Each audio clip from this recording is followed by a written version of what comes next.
पछाडि चाहिँ सन्दकपुर पहिले पनि थियो सन्दकपुर जान्छौँ है त गाइस ओके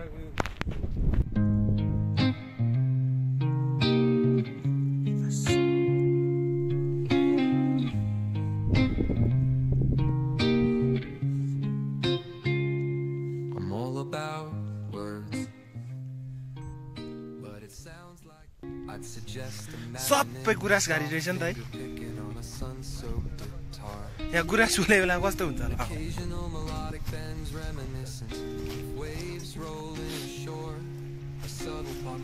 हावा चाहिँ यतिको मात्रै चल्छ नि यहाँ चाहिँ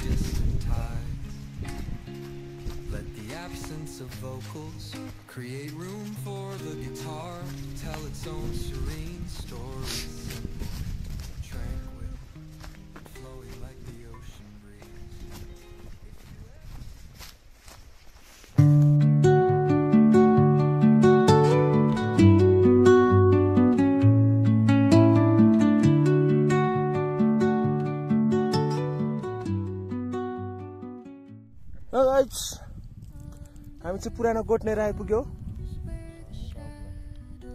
सन्दकपुरको मुनि आले बन्जाङ मुनि यहाँनिर चाहिँ यस्तो घाम लागिरहेछ फेरि यताबाट चाहिँ कुहिरो जाँदैछ फेरि कालो कुहिरो यार वेदर त यस्तो हुन्छ यहाँ मासतिर अब यस्तो छ हामी चाहिँ यो डाँडामा यो डाँडामा होइन ट्याक्कै यो डाँडामा पुग्ने हो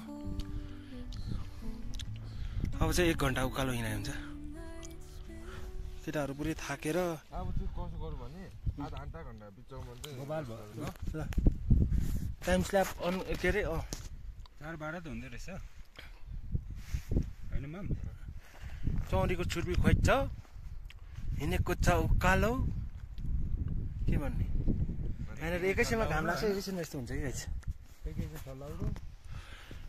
लाउरो मात्रै यतिको छ हाम्रो म्याप चाहिँ फेरि यहाँ चाहिँ गाइस कहाँ गयो हाम्रो म्याप त यार अहिले चाहिँ हामी यहाँदेखि हिँडेर यहाँ हुँदै हुँदै हुँदै ठ्याक्कै यहाँनिर चाहिँ यो के भन्छ मान्छे नबस्ने गोठ ठ्याक्कै यो गोठ त्यो हो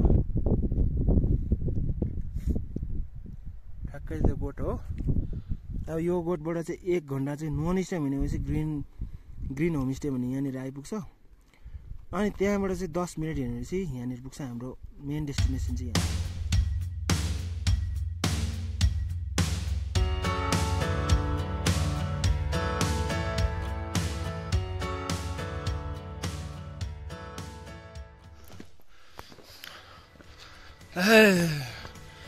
सपनाको संसारभित्र त्यति नहुनु होला त्यो उता त है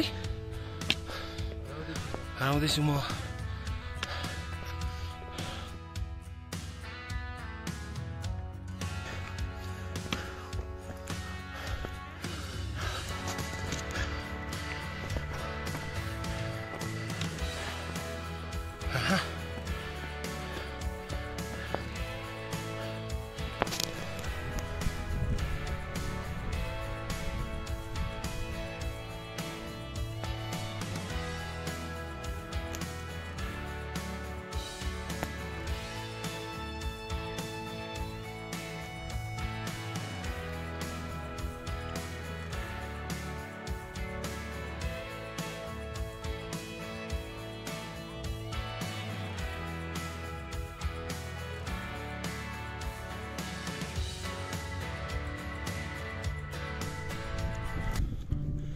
पास्टरको फालिलुङ गाउँपालिकामा छौँ अहिले हामी पास्टरको भूमिमा टेकिरहेका छौँ सो यतिखेर यो देखिएको यो बादलको घुम्टो पारी हाम्रो सन्दकपुर गाउँपालिका पनि अवस्थित छ यस्तै यस्तै भिडियोहरू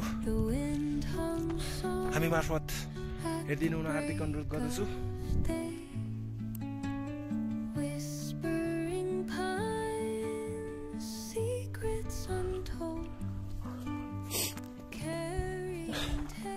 फाइनली अहिले चाहिँ हामी ग्रोइन होमस्टे भन्ने ठाउँको अलिक मुनितिर आइपुगिसकेका छौँ एकदमै कठिन यात्रा अनि एकदमै कठिन गोरेटाहरूसँग अनि कैयौँ कुहिरोहरूसँग लुकामारी खेल्दै हामी सन्दकपुरको करिब 3636 मिटर हाईमा अहिले हिँडिरहेका छौँ। यो हाम्रो लागि एकदमै अद्भुत अनि अदृश्य एकदमै आश्चर्यचकित हुने दृश्यहरूलाई अवलोकन गर्दै हामी आफ्नो पाइलाहरूलाई अगाडि बढाइरहेका छौँ। हाम्रो दुईजना भान्जाहरू चाहिँ एकदम यात्रालाई निरन्तर दिइरहेको छ। यात्रालाई एकदम निरन्तर दिइरहेको अवस्था, कहीँ तेर्सो कहीँ उकालो कहीँ ओह्रालो जिन्दगीको यस्तै गोरेटोहरू चिच्याउने क्रममा छौँ हामी र साँच्चै उपयुक्त डेस्टिनेसनलाई हामी खोज्ने जमर्कोमा कम्मर कसेका छौँ। सो मनोज गुरुङ ब्लग हेर्दै गर्नुहोला। Stay connected with Manoj Gurung blog.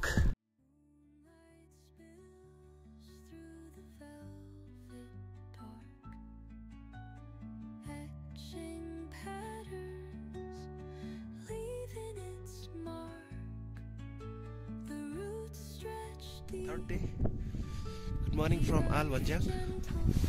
हामी हिजो आएको ठाउँ चाहिँ ठ्याक्कै लाएर ऊ त्यो के भन्नुहुन्छ नि यो ठाउँदेखि चाहिँ यस्तो यस्तो यस्तो यस्तो यस्तो हुँदै हुँदै हुँदै हुँदै हुँदै हुँदै हुँदै हुँदै हामी ठ्याक्कै यहाँनिर आइपुग्यौँ। सो यो चाहिँ सन्दकपुर गाउँपालिका 4 सूर्योदय टोल पर्ने रहेछ। यहाँदेखि उता चाहिँ सन्दकपुरको मन्दिरहरूको दृश्य अवलोकन गर्न सकिन्छ। यहाँनिर भ्यू टावर छ, यहाँबाट चाहिँ विभिन्न हिमालहरूको अवलोकन गर्न सकिन्छ।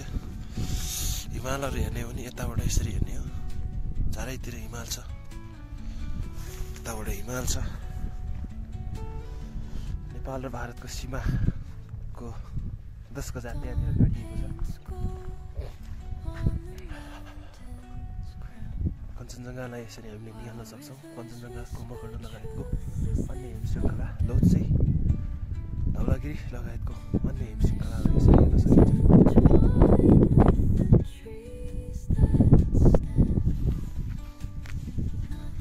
आज हामी फालुट जाने भन्ने प्लान थियो, तर फालुट चाहिँ हामी जान सकेनौँ किनभने यहाँदेखि मजाले हिँडेर लगभग 6 घन्टा चाहिँ हिँड्नुपर्ने भन्ने कुरा आएपछि सबै डरायौँ हामी।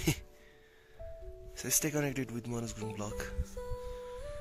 पहिले हामी चाहिँ यहाँनिर क्याम्पिङहरू गर्नु पनि आएको थियो यहाँनिर, तर यहाँनिर चाहिँ फायरवुडहरू चलाएर फायरवुडहरू बालेर मासु पोल्नुहरू चाहिँ केही हुँदैन किनभने यता मन्दिर छ नि त, तलतिर मन्दिर छ अरे खतरा मन्दिर छ।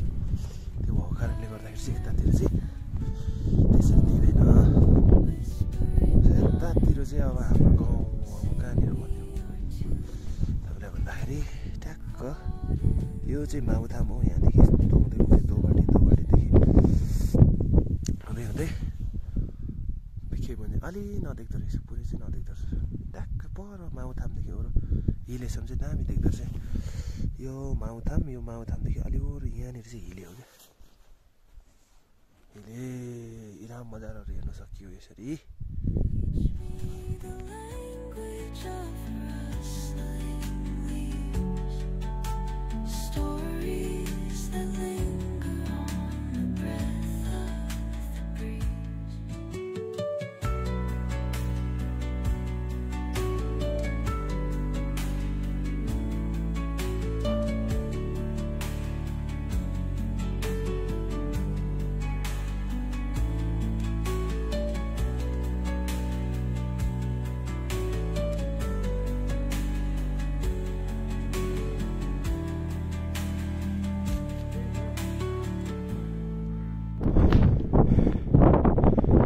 सन्दकपुरको ल्यान्डस्केप चाहिँ यस्तै छ गाइजहरू।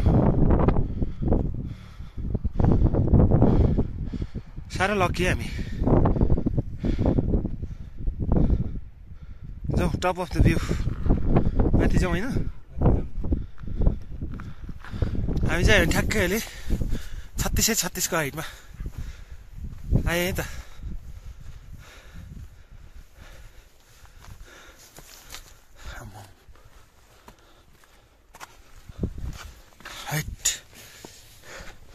Very dangerous to climb.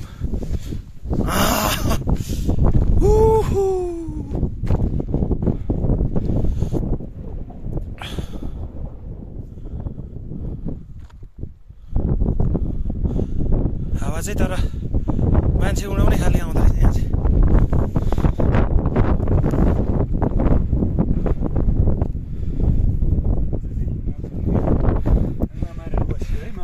आज चाहिँ हो हिमाल कति हेर्ने, तर अहिले चाहिँ अलिक कालो लागिसक्यो। उता चाहिँ मेन देखेको छैन।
चलिरहेछ अत्याधिक मात्रामा।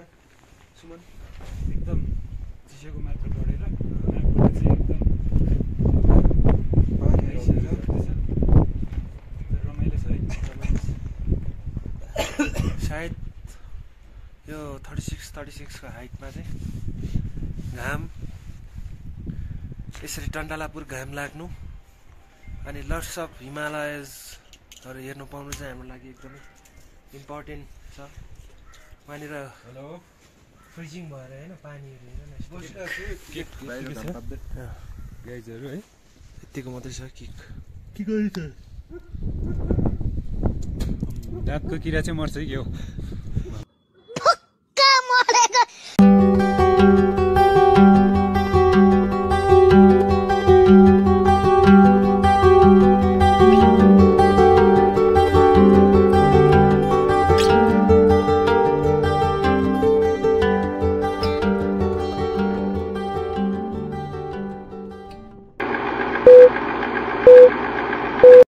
है